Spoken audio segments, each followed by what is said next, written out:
What? I was gonna say, do you need any help with the names? But then I started recording like an idiot. So I just didn't pause if think you that don't know. through. So just pause if you don't look through it. Okay. If you don't know, Alright. that'll be fine. I'll.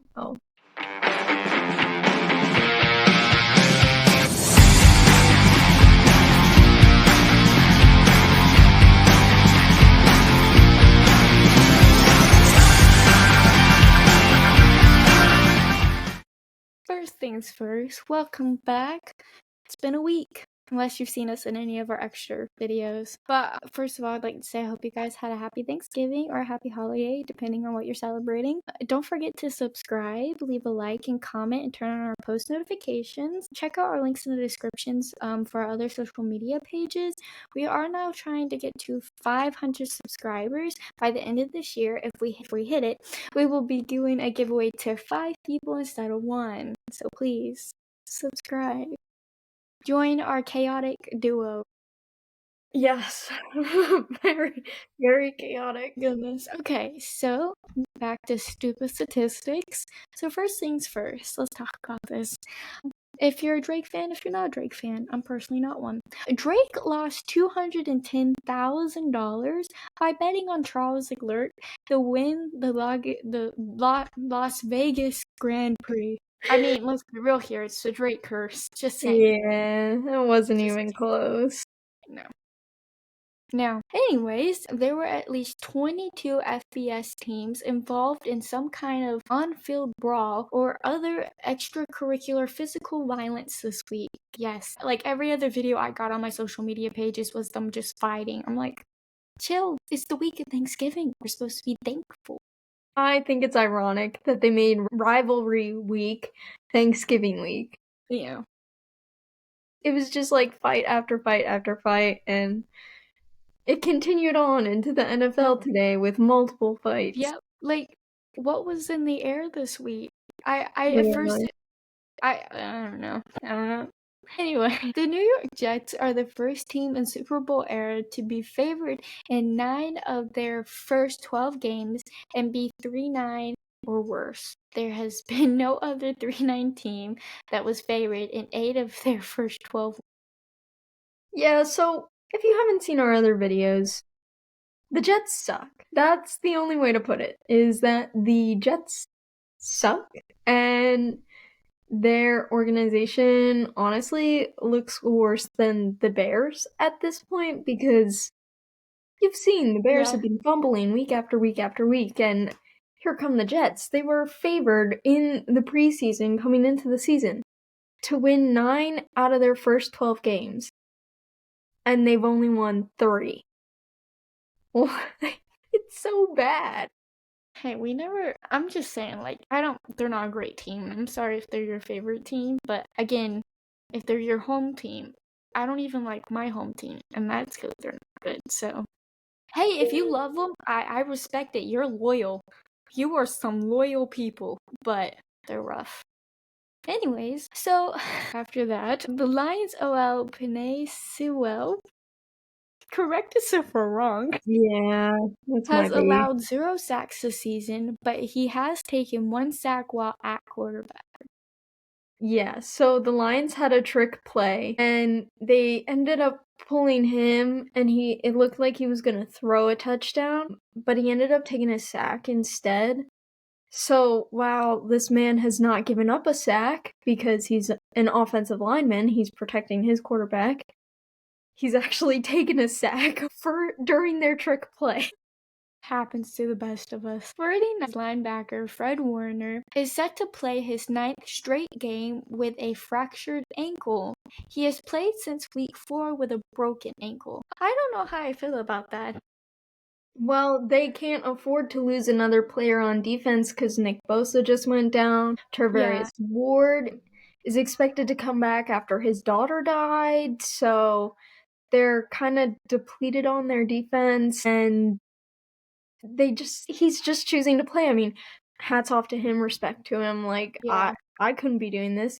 I've heard that he's relying on painkillers and like some injections to help him play through it, but you would not see me doing this at all.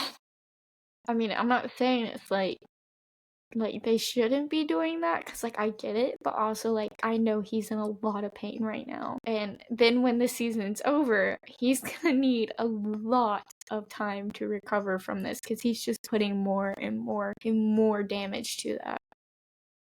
Anyways, praying that gets better for you. And then we have Thomas Mueller, is the player with the most Champions League appearances for a single club. Slay.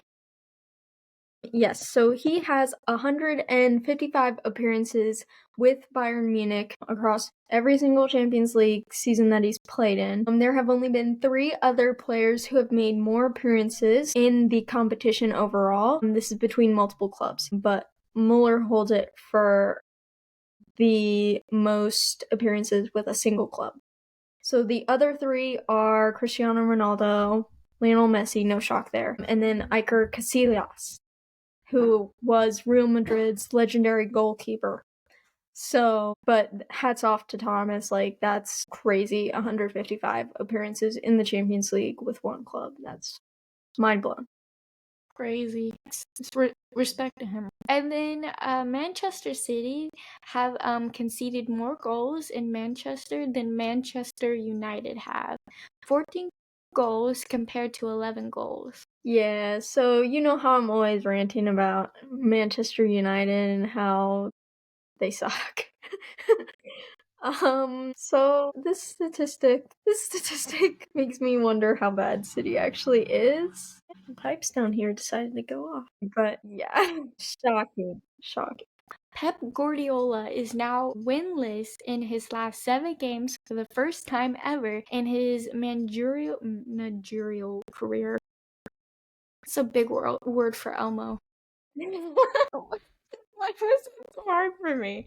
It's also the first time he's been shut out in a back-to-back Premier League game. Yeah, so Pep's been around for a while now. Everyone knows him because he used to play at Barcelona amongst other clubs. And he's just become known for his style of play. Well, I think now, after however many years he's been coaching, which has got to be a lot, because he was at Bayern Munich in 2013, 2012, 2013, and before that. So just now, in this season, having no wins in his last 7 games, like, that's a crazy statistic, because normally you can get that within, like, your first year or 2, maybe even 3, but the first time ever is crazy. Christian Pulisic is the only Syria? Did I say right? Okay, player to record at least 20 goals and 15 assists in all competitions since the start of the 2023-24 season. Yeah, the only Serie A player. I think that's just making his case. Manuel Neuer completed more successful dribbles than Ousmane Dembele and Bradley Barcola in Bayern's Champions League game this past week. So Neuer's the goalkeeper, and he's getting more successful dribbles than 2 of Bayern's opponents' attacking players. That's not good. No. It's really not. No, that's not good.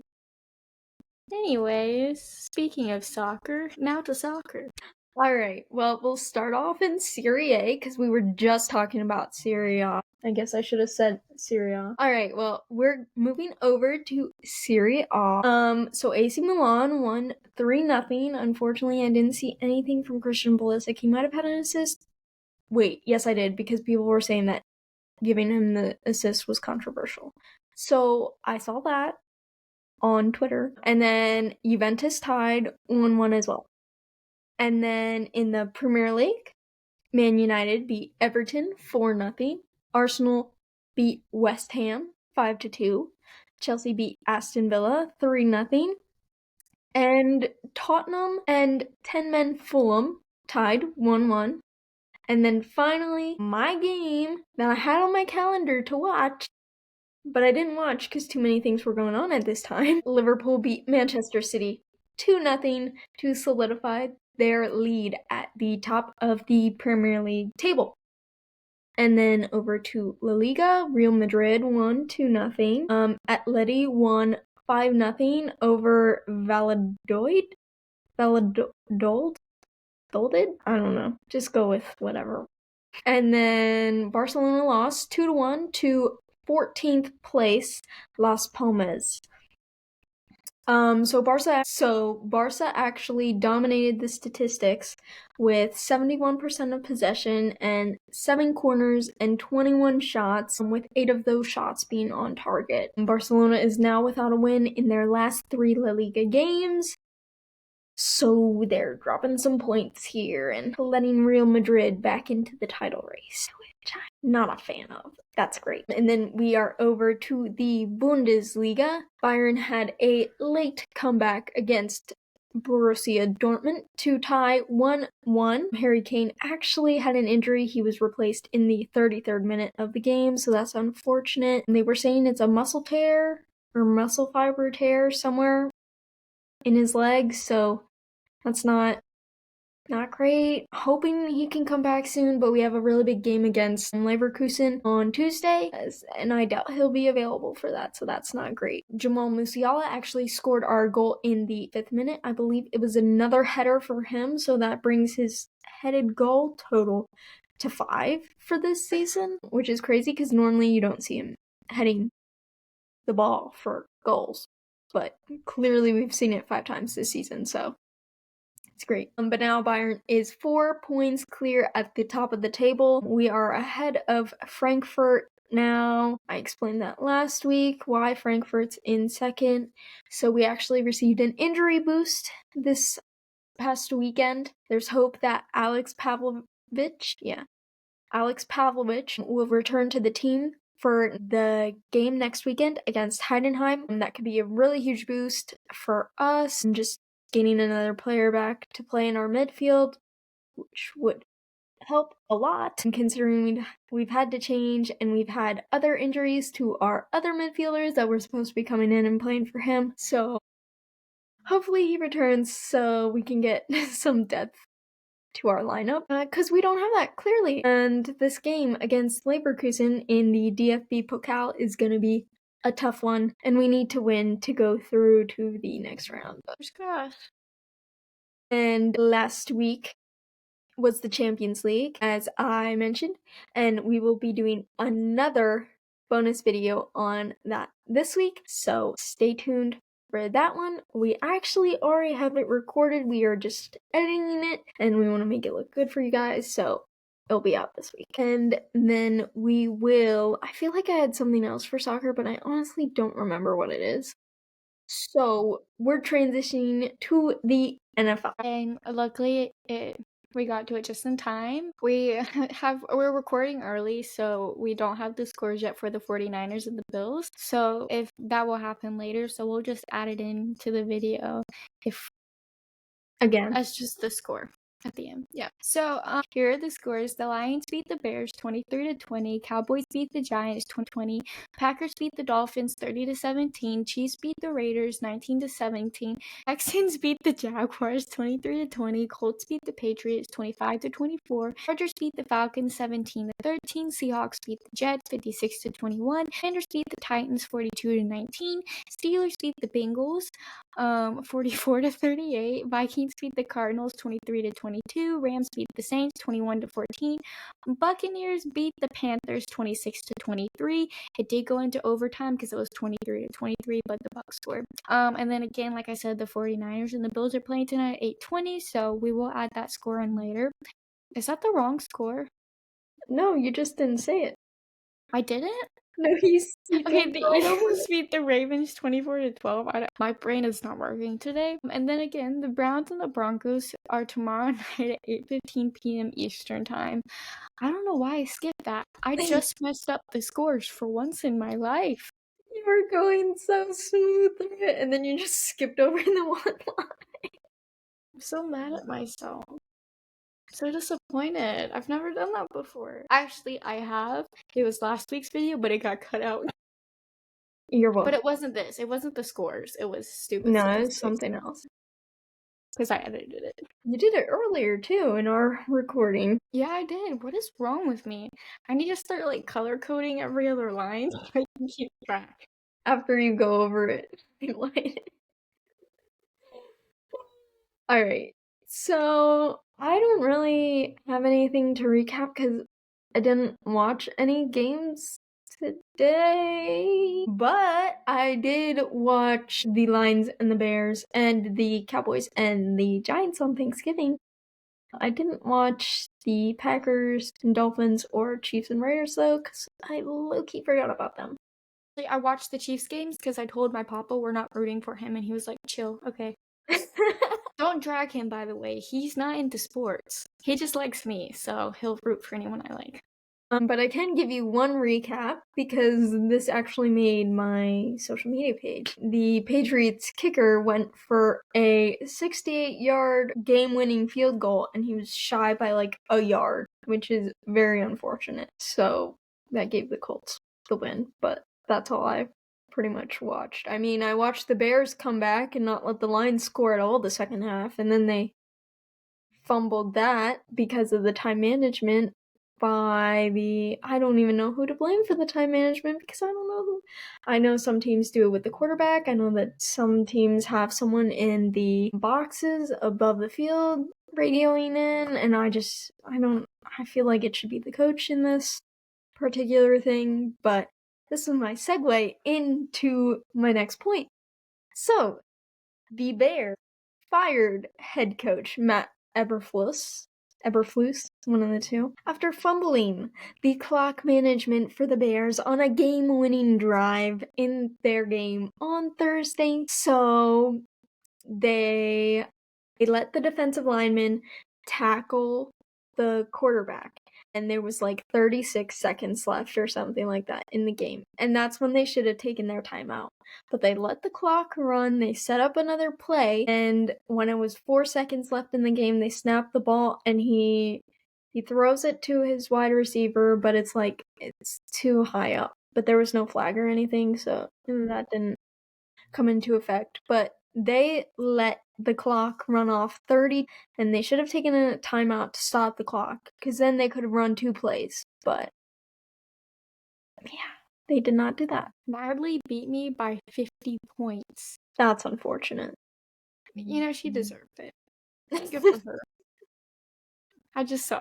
Sorry, that was so random. I just saw that and I'm like, what? Anyways, moving on. And then while we're talking about head coaches, Steelers head coach Mike Tomlin has never had a losing season yet. So he started coaching in 2007. So this is his 18th straight season without a losing record. And this is the longest streak to begin a head coaching career in NFL history. The longest streak. So that's crazy to me. Like, he's gone. I can't believe that he's never had a losing season. It's crazy. And then the Lions are off to their best start to a season in their franchise history. They are currently 11-1. So, like, I can't believe that they're 11-1. Like, there's no way. But yeah, they are. They earned it. They've earned it. And then wide receiver Terry McLaurin can become the 4th player in NFL history with at least 50 receptions and 900 receiving yards in each of his first 6 seasons. So he'd be the 4th player. I know Mike Evans is another one, but I don't know who the other 2 are. And then his quarterback, Jayden Daniels, is the only rookie in NFL history to have at least 215 passing yards, 70 rushing yards, 2 touchdown passes, and a rushing touchdown in a game. Insane. Like, it's crazy the numbers that he's putting up. And then the Lions are signing safety Jamal Adams. He was on the Titans, if you remember a couple episodes ago when we said that the Titans are releasing him. So now he's signing with the team, which is good. I believe he's signing to their practice squad and then they're saying that he's going to be elevated to their normal squad, but I'm not so sure how that's going to pan out yet. And then the Chargers are placing running back J.K. Dobbins on IR because of a knee injury.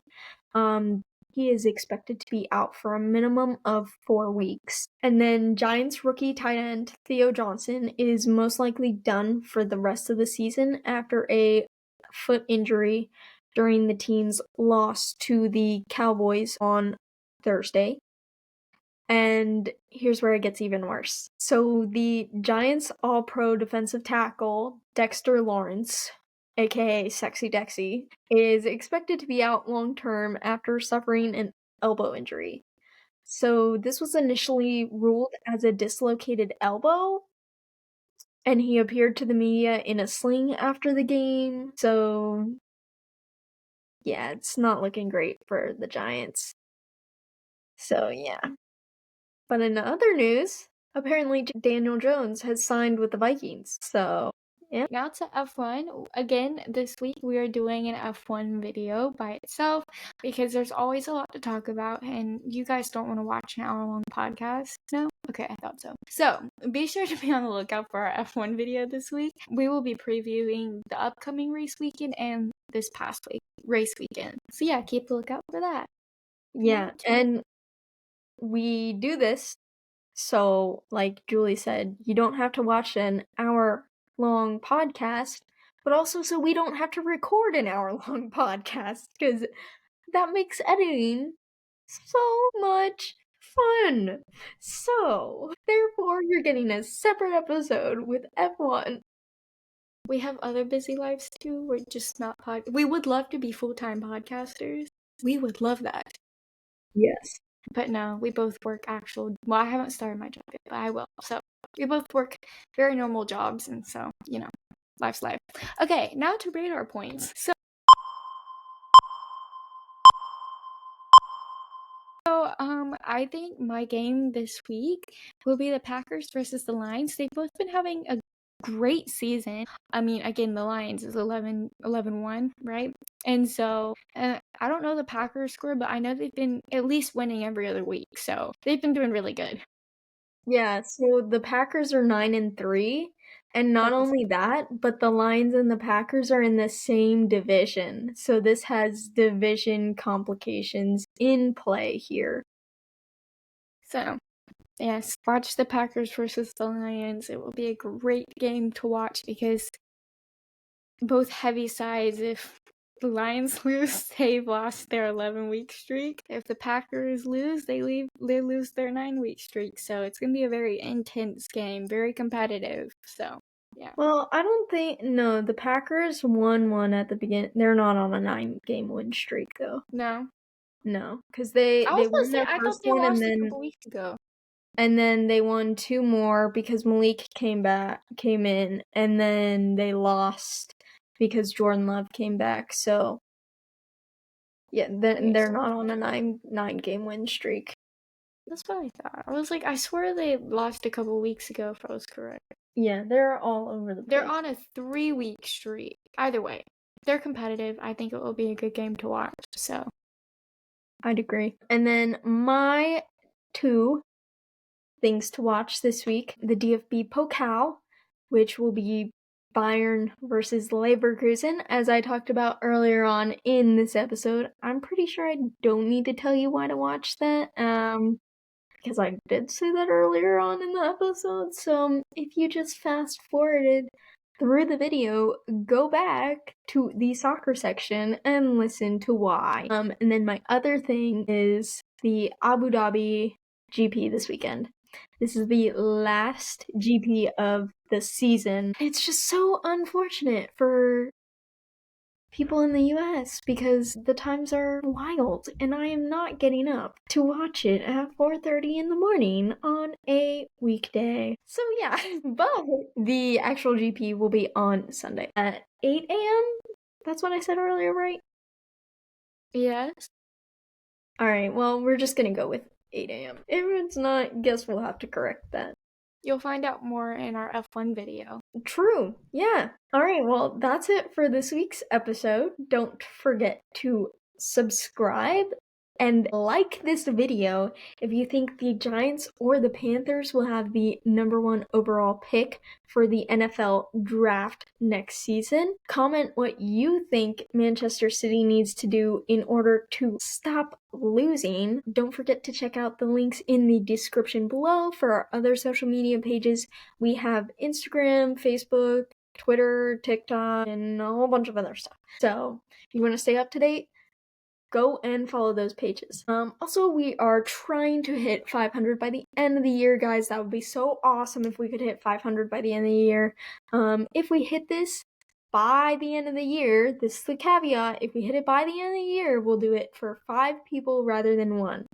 Right now that looks like a bit of a hill, but I think you guys can do it if you really want to. So, get us to 500 subscribers so we can do a giveaway. But that's it for this week's episode. See ya!